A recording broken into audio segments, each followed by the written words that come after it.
ठीक है चलो, स्टोरी बहुत ज़्यादा बकचोदी है, सुन लो। जब 12th खत्म करी ना तो मुझे बस मेरिट से बाहर आना था। मैं यहाँ नहीं रहना और, तो घर वालों ने कहा ये ड्रॉप कर लो। मैं कहा हाँ दिल्ली जाकर यहाँ नहीं रहेंगे। तो दिल्ली आ गए, KMC में एडमिशन भी हो गया। तो सैम आया था मेरे एक दोस्त मेरिट से मेरे साथ, वो भी KMC में।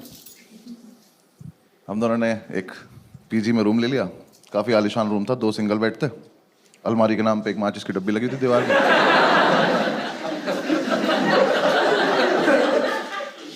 और जो आर्किटेक्ट था ना उसका,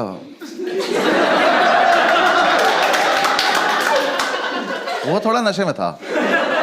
उसने 2 दरवाजे बनाए थे, एक दरवाजा सड़क पे ही खुलता था, तो अगर कभी जाने अनजाने में खोल दो तो स्कूटी में लग जाता था किसी की। आदमी बढ़िया जा रहा, भाग जाया था गिर, किसी ने दरवाजा खोल दिया। तो हम उसे ज़्यादातर बंद ही रखते थे क्योंकि हम भी नशे में रहते थे। तो उस कमरे में एक तरफ हम चाय बनाते थे, तो उधर एक बार चाय गिर गई थी, तो उसके ऊपर अखबार बिछा दिया था। तो अब जो हेडलाइन थी वो चिपक गई थी। तो न्यूज़ के नाम पे हम रोज ये पढ़ते थे कि गाजियाबाद में सरेआम कत्ल हुआ है।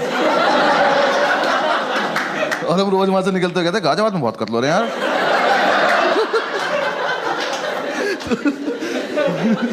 थोड़े दिन हम रहे, फिर हमने डिसाइड किया कि यार दारू पीते हैं। क्योंकि यार देखो मेरिट से निकलने का मेन पर्पस ये था, क्योंकि मैं बचपन से अपने पापा को देखता रहा था कि शाम को इस आदमी को ऐसा कौन सा पदार्थ मिलता है कि ये खुश हो जाता है। मैंने कहा मुझे यही चाहिए। और दारू की जितनी बॉटल आई ना घर में, मुझे एक भी बॉटल हमने कभी फेंकी नहीं, तो सारी हम संभाल के रखते थे। क्यों पता नहीं, ये म्यूचुअली डिसाइड भी नहीं होता यार, वो बस आई, फिर हमने कहा क्या हमारी तो है। इसने मुझे सिगरेट भी पिलानी शुरू कर दी मीठी मीठी बोल के।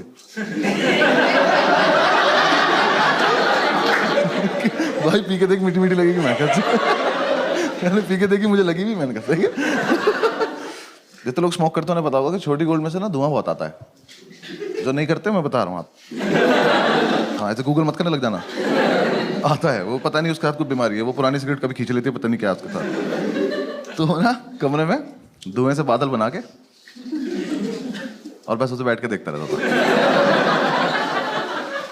मैं पूछता था क्या कर रहा है, कह रहा भाई देख उसमें कुछ दिख रहा है। मैं क्या दिख रहा है, कह रहा देख एक कुत्ता दिख रहा है। मैं देखता, मैंने कहा हाँ दिख तो रहा है। फिर हम दूसरा बादल बनाते थे, फिर हम दोनों कुत्तों की लड़ाई कराते थे। तो ठीक चल रहा था हमारा, फुल ऑन एंटरटेनमेंट चल रहा था। फिर एक दिन हमने ऐसे डिसाइड करा कि आओ थोड़ी बहुत सफाई वफाई कर लेते हैं। हम निकले घर से कि थोड़ा सामान वामान लेके आते हैं। बादल बना के, कमरा बंद करके, ताला लगा के हम लोग गए। पास की एक दुकान थी, वहाँ जाके हम भूल गए हम क्यों आए थे, सिगरेट पीने लगे।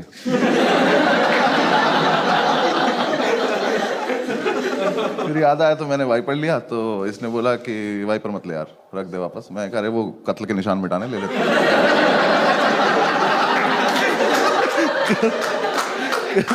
कह रहा कि नहीं कोई जरूरत नहीं है, मैं कर लूंगा अपने आप। मैंने कहा अच्छा ठीक है। तो हमने बेसिकली हम कुछ लेने गए थे, बिना लिए थोड़ी देर में घूम घाम के वापस आ गए। तो हमारे यहाँ गैलरी थी, यहाँ वॉशरूम था, रूम से काफी दूर। आर्किटेक्ट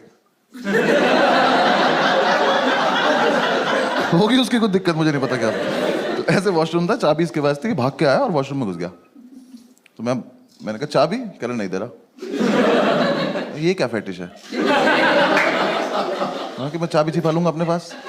मैं कहा भाई या तो मुझे भी अंदर ही बुला ले, मैं भी बाथरूम में आ जाता हूँ। तो कह रहा नहीं मैं चाबी नहीं दूंगा जब तक मैं बाहर नहीं आता, तो बाहर घूम। मैं कहा और अंदर कुछ नहीं कर रहा है, छप छप की आवाज आ रही पानी की। पता नहीं बाल्टी में चाबी ही डुबो रहा था। मैं कहा भाई दे दे चाबी, 2-3 बार मांगी, नहीं दी। मैं कहा ठीक है बाहर में जा, मुझे कुछ ना कुछ काम है। मैं बाहर आया, ऐसे थोड़ा सा ओपन एरिया था, उसमें ऐसे गोल गोल घूम रहा था। मैं ऐसे घूम रहा था तो मैंने देखा हमारे रूम के बाहर एक आदमी खड़ा हुआ बैग टांग के। तो मुझे लगा ये सेल्समैन होगा, कुछ बेच रहा होगा। तो मैंने कहा अरे टाइम पास तो मिल गया, आओ इससे बकचोदी की जाए। तो मैंने कहा हाँ भाई क्या बेच रहे हो। वो कुछ बोला नहीं। मैंने कहा बताओ ना क्या बेच रहे हो।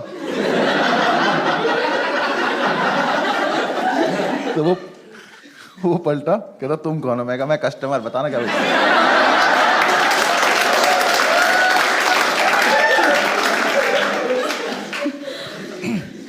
कह रहा मैं सैम का फादर हूं।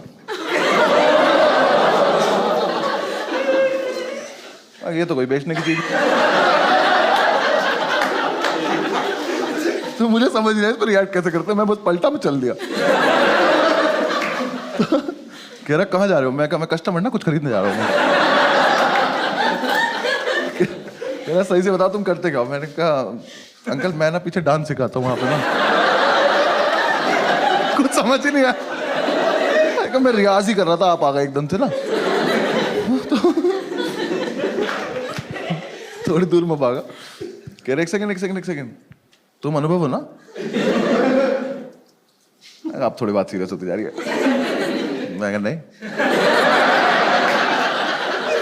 कह रहा मुझे सैम ने बताया तुम्हारे बारे में, और मैं ही सोच रहा हूँ अपने लड़के से स्केच बनवाता है क्या? उस टाइम फोटो तो होते नहीं थे। तो ये क्या दोस्त से हाँ बनाओ, शक्ल बनाओ। तो यार देखो मैं भाग सकता था वहां से, लेकिन फिर मुझे एकदम से लगा कि आज क्या होने वाला है। ये आदमी अभी वॉशरूम से आएगा, ये अपना बाप देखेगा, फिर हम तीनों मिलके कमरा देखेंगे, और ये संसार तमाशा देखेगा। मैं इस मोमेंट को मिस तो नहीं करना चाहता। तो मैं कहा बता देते हैं हम कौन है, क्योंकि देखो मुझे क्या डर था, ये आदमी क्या कर लेगा, वैसे तो है नहीं मुझे पीट देगा। ज्यादा से ज्यादा क्या मेरे घर पे फोन करोगे, कर लो। जो अभी टाइम हो रहा है मेरे पापा पक्का फोन उठा के बोलेंगे चीयर्स भाई साहब।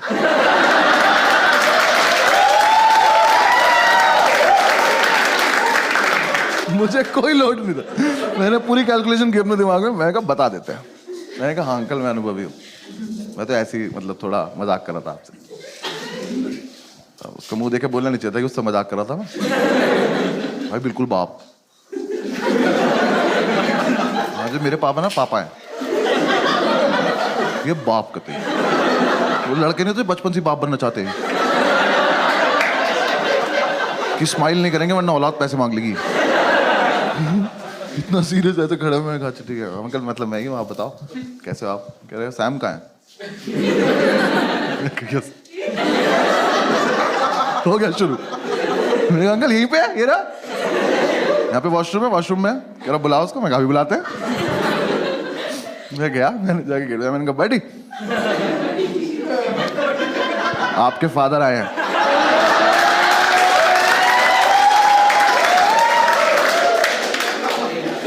ये चमन चूतिया अंदर से बोला नहीं मिलेगी चाबी।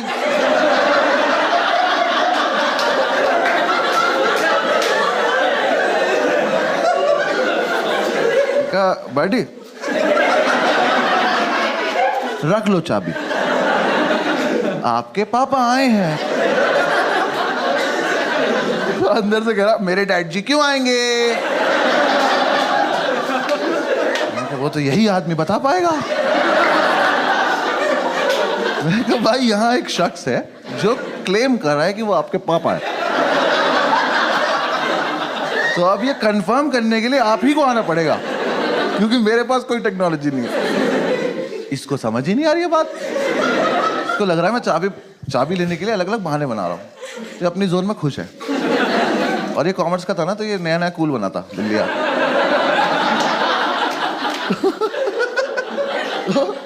इसने कूल बनने के लिए दिल्ली आके कुछ लड़कों से दोस्ती करी थी और एमिनेम सुनना शुरू किया था। पर इसके लिए नहीं था वो। मेरठ का लड़का एमिनेम समझ रहे हो तुम? वहां के लड़के अभी भी मेमोरी कार्ड को चिप बोल रहे हैं यार।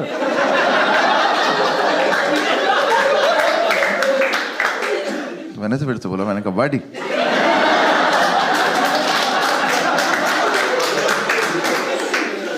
प्लीज मान जाओ, आपके पापा आए हैं। अंदर से कह रहा है buddy love the way you लाई।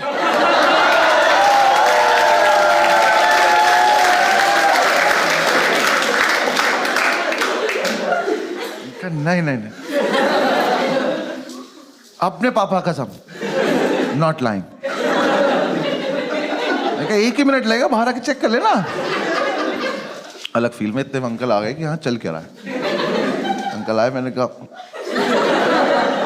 अब पता है सारी गलती इस आदमी खुद की, सब इनकी वजह से हुआ है। अगर ये उस दिन आके एक शब्द बोल देते तो वो लड़का सुन लेता, वो बाहर आ जाता, सब हो जाता।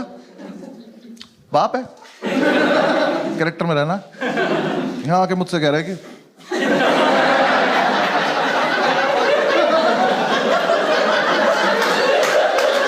मैं बहन से मम्मी मुझसे क्यों बोल रहा हूँ? ये तो ना लड़का अंदर तुम्हारा। हाँ, बोल दो ना। नहीं, कुछ खड़ा है शांति से। मैंने कहा दादी आ गए।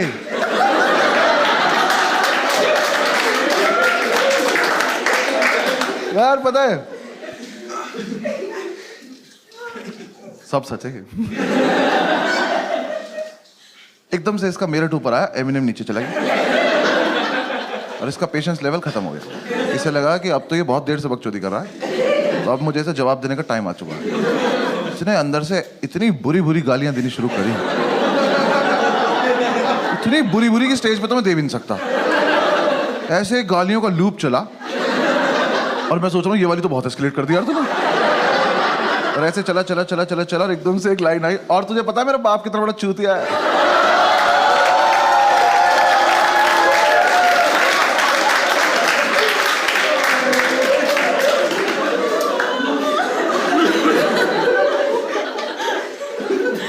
देखो मैं इतनी रेंज में था कि थप्पड़ खा सकता हूँ। फिर मुझे लगा कि अब ये बकचोदी चलती रहनी चाहिए। तो मैंने कहा कैसे?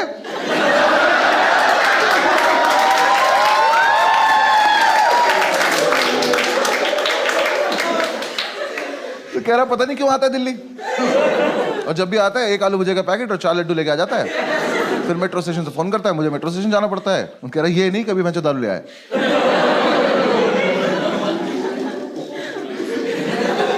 अंकल आपके संस्कार है, मतलब ऐसा ये चल रहा है अभी भी। अब ये किसी और चीज को गाली दे रहा है जो हमें नहीं दिख रही है, अंदर ही कुछ है जिसे ही गाली दे रहा है। मैं कहा अंकल चले यहाँ से, आज का तो हो गया होगा, चले। सारी सुन के जाओगे क्या? इतनी दूर गए होंगे, वॉशरूम के गेट में ऊपर जगह थी, इसने ऊपर से चाबी फेंक दी। कह रहा ले तू भी क्या याद रखेगा? मैं याद रखूंगा? बड़ी एक बार बाहर तो आओ, तुम क्या क्या याद रखोगे? और लेकिन मुझे एक डाउट हुआ कि यार जितनी गाली अंकल ने खाई, ये आदमी अब ये नहीं देखेगा औलाद किसकी है, अब ये मानना चालू करेगा जो आएगा। तो मैं ऐसे महीने अब अंदर नहीं ले जाना चाहता था, क्योंकि मेरे हिसाब से तो सबसे बड़ा जो पिटाई का इवेंट था वो तो रूम ही था ना हमारा। ये तो उससे पहले ही इतना कुछ हो गया, तो मुझे लगा इसे आ जाने देते तभी रूम दिखाएंगे, मैं नहीं जा रहा। अंकल कह रहे चाबी उठाओ। मैंने चाबी उठाई, मैं उठा के खड़ा हो गया। कह रहा चलो, मैंने कहा हाँ चलने चलो। गेट के सामने जाके मैं खड़ा हूँ। कह रहे खोलो, मैं भूल गया कैसे खोलते यार। वो ताला भी ना 20-25 बार में खुलता था, मैंने उस दिन चाबी लगाई, कट से खुल गया वो।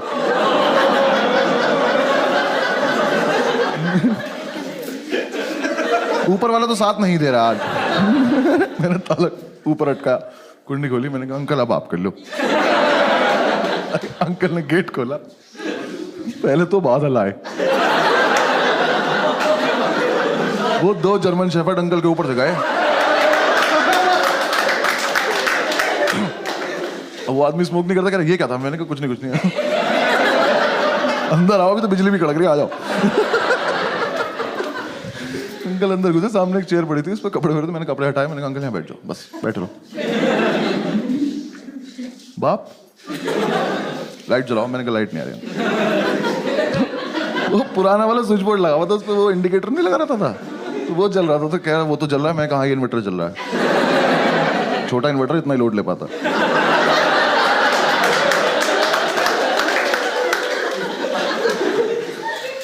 उठे, लाइट जला दी जाके।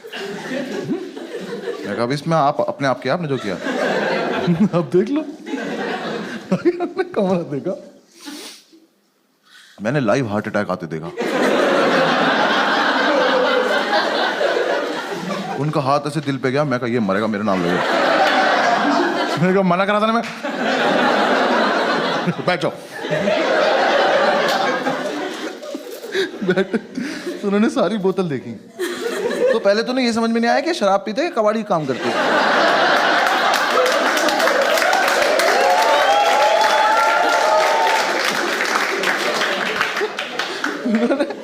बॉटल देखी और मतलब इतना जेन्युइन सवाल उनका कि पीते ही हो ना? हाँ पीते हुए। और देखा कि साफ सफाई देखी कितनी है। उठ के कमरे में घूमे, मैं उधर मत जाओ, कत्लो रखा वहां पे। उन्होंने देखा हमारा चाय वाय का एरिया, कह रहे अच्छा अच्छा ठीक। एक तो बाप लोगों को ना, बच्चा उनका आर्टिस्ट हो, उसकी कदर नहीं होती, आर्ट की कदर नहीं होती उन्हें। इतना सुंदर पिरामिड बनाया था हमने सिगरेट की डब्बियों से, तोड़ दिया। हम पंखा नहीं चलाते थे कि गिर जाएगा, आगे तोड़ दिया वो डिब्बियां देख रहे हैं सारी, उसमें से एक डब्बी उठाई, उसमें से आवाज आई, खोली तो उसमें बीड़ी थी। तो कह रहे तुम सिगरेट भी नहीं पीते?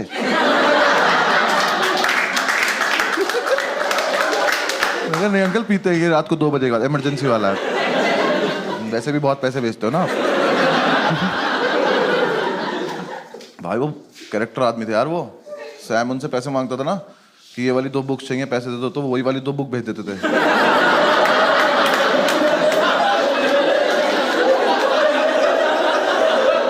फिर हम दोनों पूरे मार्केट में बुक ले घूम रहे थे, कोई ले लो यार, तो हमारे तो एक कोर्स की भी नहीं है।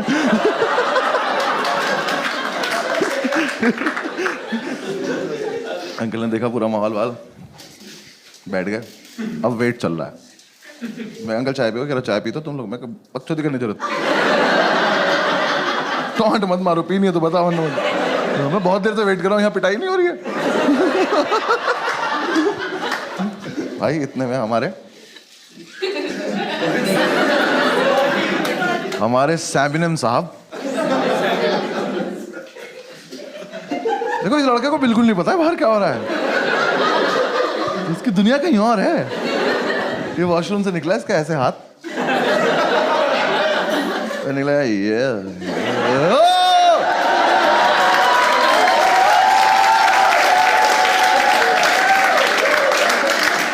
वापस बाथरूम में गया, बंद कर लिया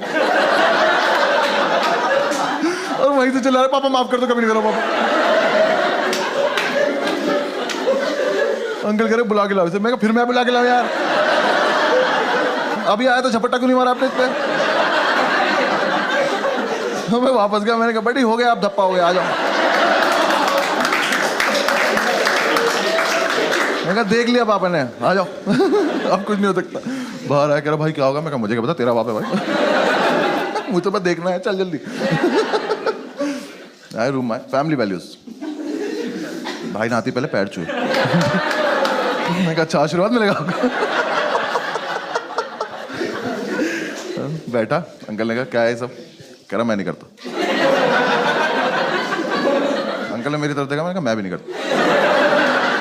मकान मालिक का है सब। मीठी मीठी बोल के सिगरेट पिलाता है लड़का, बकवास कर रहा मैं नहीं करता। भाई अंकल ने तो थोड़ी देर डांटा कि तुम तो ब्राइट स्टूडेंट हो, मैं कॉमर्स का ही।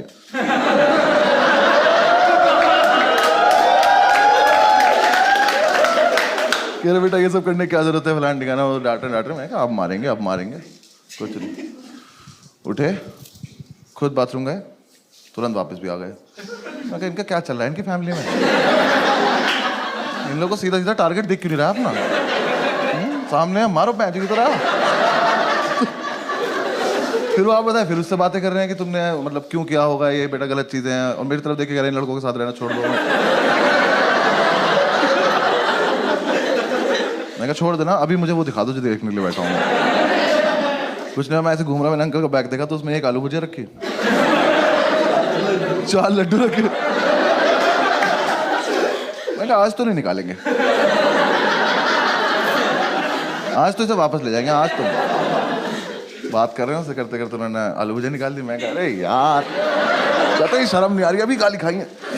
आलू मुझे रख दी, 4 लड्डू रख दिए। कह रहे बेटा सुनो, ये सब बिल्कुल बंद कर दो और वीकेंड पे मेरे उठाओ, तुमसे बात करता हूँ। बैग उठाया और चल दिए। ये क्या टाइम वेस्ट हुआ मेरा? ये तो मतलब इतने कैरेक्टर में थे क्यों आप? अगर आपको इतना ही इजी काम नहीं आता तो। भाई वो चले गए। मैं कहा ये क्या हुआ है यार, तेरे पापा तुझे मारते नहीं है? कह रहा भाई मेरे पापा तो मुझे वाइपर से मारते हैं।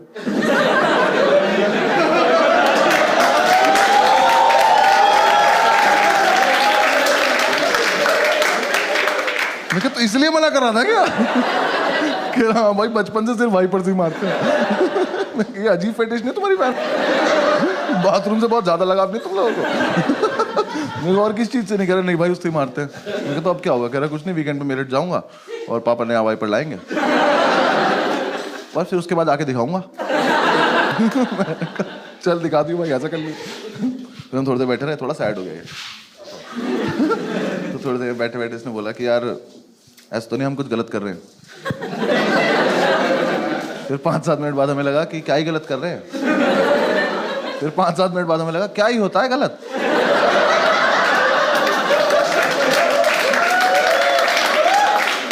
किसी के लिए गलत, किसी के लिए सही होता है।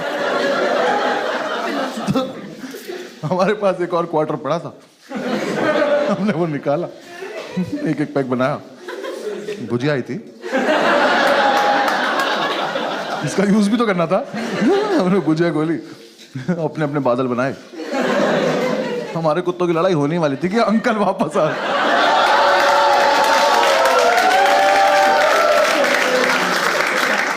भाई वो दुकान से वाइपर लेने गया था, उनने स्वीटी नाम के वाइपर से जो सूता है ना उसको घुमा घुमा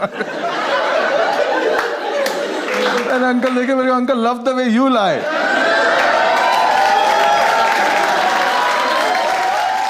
thank you so much for watching the video. और यार ये जो स्टोरी मैंने आपको सुनाई 10-11 साल पुरानी है, अब तो काफ़ी ज़्यादा चेंजेस आ गए हैं, हम लोग काफ़ी ज़्यादा मैच्योर हो गए। लास्ट लॉकडाउन में साथ में ही थे और काफ़ी मैच्योरली बिताया हमने लॉकडाउन। आप लोग देख सकते हैं एक वीडियो में, मैं अभी दिखा रहा हूँ, देखो आप एंजॉय करो। Thank you.